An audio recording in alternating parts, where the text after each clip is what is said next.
ஓம்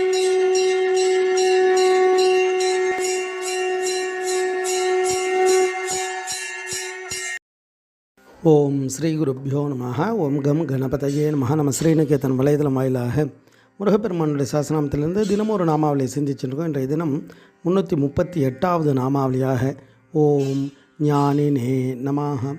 முருகப்பெருமான பேரறிவு உள்ளவருக்கு நமஸ்காரம் அப்படின்னு வர்ணிக்கிறது. இறைவனுடைய 8 குணங்களில் பேரறிவாளனாக இறைவன் இருக்கார். பேரறிவு அப்படின்னும்போது அதற்கு எதிர்ச்சொல்லாக சிற்றறிவு அப்படின்றது ஒன்று இருக்கணும். அது எங்கே இருக்குது அப்படின்னா உயிர்களிடத்தில் இருக்கக்கூடியது. அப்போ இந்த உயிர்களுக்கிட்ட இருக்கக்கூடிய இந்த அறிவெல்லாம் சிற்றறிவு தான்.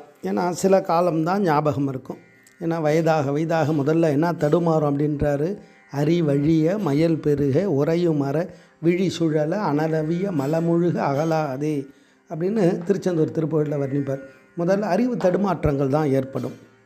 அப்போ நம்ம படிக்க நமக்கு ஞானம் வந்துடுது, ஞானம் பிரகாசிக்குது அப்படின்னா நம்ம நினைத்து கொள்ளலாம்.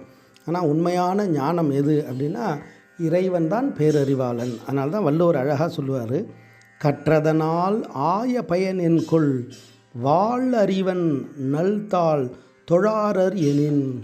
அப்போ தூய அறிவு வடிவமான அந்த இறைவனுடைய திருவடிகளை வணங்காதவர்கள் படிக்கிறதால என்ன பயன் அப்படின்றத கேட்பார். அப்போ இறைவன் பேரறிவாளனாக இருக்கக்கூடியவர். அதுக்கு முடிவே கிடையாது.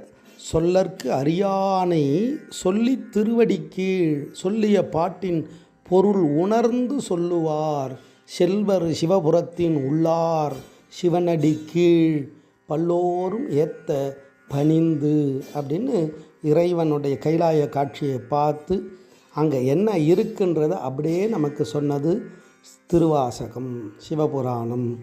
அப்போ இறைவன் எப்படி இருக்கார்னா பேரறிவு உடையவராக ஞானமே வடிவமாக இருக்கார்.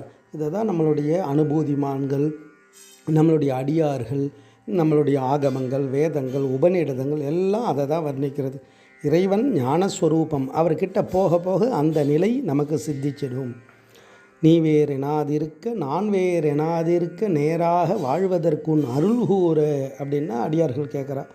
அப்போ தத்துவமசி அது நீ ஆகிறாய்னா வரும். 4 வேதங்களுமே இறைவனை எப்படியெல்லாம் வர்ணித்து அந்த இறைத்தன்மை அடைகிறதுன்றதெல்லாம் சொல்லும். அப்போ இறைவன் எப்படி இருக்கார்னா பேரறிவு உள்ளவராக இருக்கார்ன்றது தான் இந்த நாமாவளி தத்துவார்த்தமாக வர்ணிக்கிறது. ஓம் ஞானினே நமஹ. ஸ்ரீ குருப்யோ நமஹ. ஓம் சும் சுப்பிரமணியாய நமஹ.